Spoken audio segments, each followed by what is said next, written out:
पंजाब में एक मां के 5 बेटे थे, पांचों नशेड़ी हो गए और पांचों की मौत हो गई। हरियाणा में एक नशेड़ी ने पैसा न मिलने पर अपने पिता की हत्या कर दिया।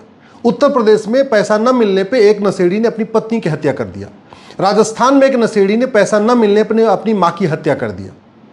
नशेड़ी नशे के लिए अपनी पुश्तैनी जमीन बेच देते हैं, मकान गिरवी रख देते हैं, घर का सोना चांदी बेच देते हैं, पत्नी का मंगलसूत्र बेच देते हैं, सब कुछ कर रहे हैं। इसके बावजूद न संसद में ड्रग के ऊपर बात हो रही है, न विधानसभा में हो रही है। 3000 पॉलिटिकल पार्टियां हैं भारत में, किसी एक भी पॉलिटिकल पार्टी ने संसद या विधानसभा में यह मुद्दा उठाया क्या? 5000 सांसद हैं भारत में, किसी एक भी सांसद और विधायक ने संसद विधानसभा में ड्रग का मुद्दा उठाया क्या? कई बार तो ये मन में सवाल आता है कि क्या ये ड्रग कारोबारी सभी पॉलिटिकल पार्टियों को फंडिंग करते हैं? क्या ये ड्रग कारोबारी सभी नेताओं को फंडिंग करते हैं? आखिर क्या कारण है कि साल भर में 2 लाख लोगों की अकाल मौत हो रही है इस ड्रग के कारण, 20 लाख लोग गंभीर रूप से बीमार हो रहे हैं, इसके बावजूद 3000 पॉलिटिकल पार्टियों में से कोई भी पॉलिटिकल पार्टी संसद विधानसभा में इसको आवाज मुद्दा नहीं बना रही है। 5000 सांसदों विधायकों में से कोई एक भी सांसद विधायक इसको संसद विधानसभा में बोलने के लिए तैयार नहीं। दुनिया में सबसे ज्यादा ड्रग कारोबार भारत में हो रहा है, 1 लाख करोड़ का ड्रग कारोबार हो रहा है। 10 करोड़ लोग नशेड़ी हो चुके हैं। 18 साल से 12 साल के, यानी 6वीं से लेके जो 12वीं तक के बच्चे हैं, इसमें हर 5वां बच्चा ड्रग के चपेट में आ चुका है। धन भी जा रहा है, धर्म भी जा रहा है। नशेड़ी छोटी छोटी बच्चियों का बलात्कार कर रहे हैं, नशेड़ी गाड़ी चलाते समय लोगों को कुचल कुचल के मार रहे हैं। सब कुछ हो रहा है, इसके बावजूद ड्रग के ऊपर चिंता ही नहीं हो रही। हाँ, ड्रग के अवेयरनेस कैंप हो रहे हैं, ड्रग खत्म करने की बातें हो रही हैं, ड्रग के ऊपर विचार विमर्श हो रहा है, ड्रग के ऊपर चिंतन मंथन हो रहा है, ड्रग के ऊपर प्रेस कॉन्फ्रेंस हो रही है, लेकिन सिंगापुर वाला जो कानून है उसको भारत में लागू करने की मांग नहीं हो रही है। मैं तो कह रहा हूं कुछ मत करिए, विचार विमर्श करने की जरूरत नहीं, चिंतन मंथन की जरूरत नहीं, अवेयरनेस की कोई जरूरत नहीं है। मैं 90% ड्रग कारोबार 1 साल के अंदर खत्म करके दिखाता हूं आपको। केवल इतना करिए, ये जो घटिया एनडीपीएस एक्ट है इसको बदल दीजिए और सिंगापुर वाला कानून ले आइए, भारत में उसको लागू कर दीजिए। आप जो ड्रग बनाना, ड्रग बेचना, इसको अनलॉफुल एक्टिविटी डिक्लेयर कर दीजिए। आप ड्रग को राष्ट्र की सुरक्षा के लिए खतरा घोषित कर दीजिए। आप ड्रग बनाने और ड्रग बेचने को ऑर्गेनाइज क्राइम डिक्लेयर कर दीजिए। ड्रग बनाने और ड्रग बेचने को एक्ट ऑफ टेररिज्म डिक्लेयर कर दीजिए। ड्रग बनाने और ड्रग बेचने को वेजिंग वॉर डिक्लेयर कर दीजिए। ड्रग बनाने और ड्रग बेचने को भारत की संप्रभुता के लिए खतरा घोषित कर दीजिए। और ये ड्रग कारोबारी लाखों लोगों के शरीर में जो जहर फैला रहे हैं, इनको इंजेक्शन लगा के इनका narco polygraph brain mapping mandatory कर दीजिए। जो लोग ड्रग बनाते हैं, ड्रग बेचते हैं, उनकी 100% प्रॉपर्टी जब्त करने, सिटीजनशिप खत्म करने और साल भर के अंदर आजीवन कारावास की सजा का प्रावधान कर दीजिए।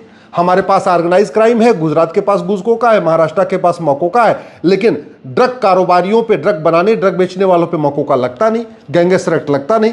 हमारे पास पुलिस अभी वही पुरानी वाली व्यवस्था चल रही है। हमने ड्रग के मामले में यूनिफॉर्म इन्वेस्टिगेशन का प्रोसीजर नहीं बनाया, ड्रग के मामले में एसओपी बनाई नहीं कि ड्रग की जांच कैसे होगी। तो अलग अलग थानों में ड्रग की अलग अलग तरीके से जांच होती है। पूरे देश में ड्रग की जांच की कैसे होगी, एक स्टैंडर्ड हमने फॉर्मेट बनाया नहीं। पेपर लीक के मामले में हमने इन्वेस्टिगेशन का टाइम बाउंड फिक्स कर दिया कि हाँ भैया 2 महीने के अंदर पेपर लीक की जांच होगी। ड्रग के मामले में कितने महीने में जांच होगी, इसकी कोई टाइमलाइन नहीं है। पेपर लीक के मामले में हमने कर दिया कि भाई 3 महीने के अंदर ट्रायल कोर्ट का फैसला होगा, लेकिन ड्रग के मामले में ट्रायल कोर्ट का फैसला कितने दिन में आएगा, ऐसा हमने कोई टाइमलाइन सिस्टम किया नहीं। तो जब ड्रग कारोबार के लिए ना हमने टाइम बाउंड एफआईआर सिस्टम किया, न टाइम बाउंड इन्वेस्टिगेशन किया, न टाइम बाउंड हमने इसका ट्रायल का पर्पस किया, ना हमने कोई स्टैंडर्ड ऑपरेटिंग प्रोसीजर बनाया, स्टैंडर्ड इन्वेस्टिगेशन का प्रोसीजर बनाया, ना हमने ड्रग कारोबारियों की 100% प्रॉपर्टी जब्त करने, नागरिकता खत्म करने, फांसी देने के लिए कानून बनाया, ना हमने ड्रग कारोबारियों को फटाफट स्पेशल कोर्ट में इनको सजा मिलती रहे इसके लिए प्रावधान किया। तो फिर ड्रग कारोबार कैसे रुकेगा? और ड्रग कारोबार चल किस लिए रहा है? भ्रष्टाचार के कारण। एक दरोगा पकड़ा गया है, इंस्पेक्टर पकड़ा गया दिल्ली पुलिस का, उसके पास 100 करोड़ की प्रॉपर्टी है। क्यों? क्योंकि नारकोटिक डिपार्टमेंट में था और पैसे ले लेकर ड्रग कारोबारियों की मदद कर रहा था। एक डीआईजी पकड़ा गया पंजाब में, उसके पास 200 करोड़ की प्रॉपर्टी। एक मध्य प्रदेश में सिपाही पकड़ा गया, उसके पास 250 करोड़ की प्रॉपर्टी, 52 करोड़ तो 52 किलो सोना मिला उसके पास। एक तेलंगाना में डिप्टी एसपी पकड़ा गया, उसके पास 200 करोड़ की प्रॉपर्टी। यूपी में एक डिप्टी एसपी पकड़ा गया, उसके पास भी 100 करोड़ की प्रॉपर्टी। तो जब तक भ्रष्टाचार खत्म नहीं होगा, ड्रग कारोबार खत्म नहीं होगा। भ्रष्टाचार हम खत्म करने के लिए हमने कानून बनाया नहीं। चीन में भ्रष्टाचारियों को फांसी होती है, हमारा सड़ा हुआ कानून आज भी चल रहा है, इसको बदला नहीं गया। ड्रग कारोबार पूरा बेनामी लेन देन से चलता है। बेनामी लेन देन के लिए हमने 100% प्रॉपर्टी जब्त करने, सिटीजनशिप खत्म करने, आजीवन कारावास फांसी देने के कोई प्रावधान किया नहीं। ड्रग कारोबार हवाला के जरिए चलता है, हवाला को हमने जघन्य अपराध घोषित नहीं किया।